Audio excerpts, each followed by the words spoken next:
Studio quality at an affordable price. This is Audio-Technica's 2020 USB-X.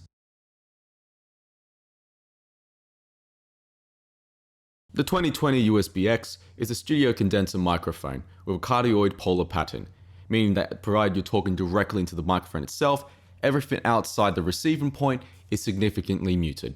The microphone is 142mm long and 52mm wide. The design of the microphone itself is also consistent with the 20 series from Audio-Technica. In the box you'll find a stand, a USB to USB-A cable, a USB-A to USB-C conversion adapter, and the mic itself. This is a great value microphone aligned with the quality of the 2040 series at a much lower price. The microphone has a USB-C port, meaning it's a plug-and-play microphone. You simply plug this into any computer of yours and it's ready to go. At the back here you'll find a headphone jack. This is good to plug your headphones in and listen to the quality of the audio as you're speaking into it. If you're concerned about the audio from your headphones feeding back into the microphone, or you just find the audio's feedback a bit too loud, you do fortunately also have a headphone dial at the side here. Simply adjust this to adjust the volume of your headphones. Next to the headphone volume dial is a mix control dial. You adjust this to adjust how much audio you want feeding into your computer versus feeding into your microphone.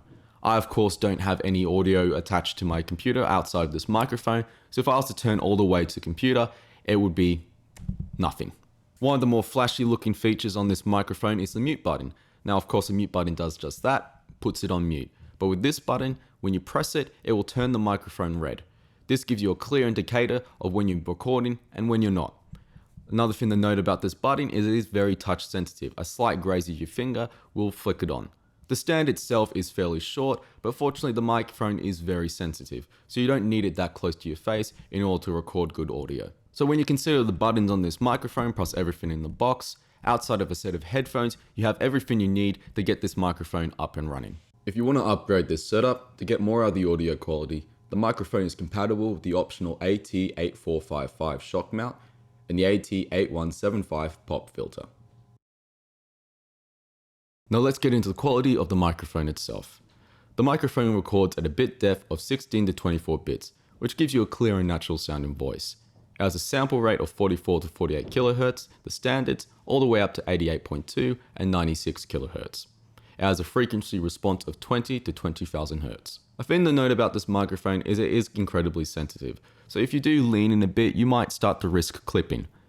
This is fortunately good for most people who do vlogging content, as you do typically want the microphone far away from your face as opposed to right in front of it. Given this microphone's sensitivity, it does pick up reverb a lot more. So if you're in a very open space, you're going to hear a lot more of that echoey sound as you're talking. My advice if you plan to record with this microphone is do so in a very small space or somewhere where the walls are lined with a very porous surface, such as studio foam.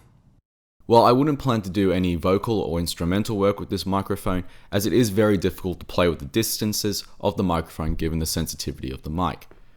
But in terms of its quick setup, its instant feedback, this is a great microphone if you're just getting into vlogging and want something that's reasonably priced.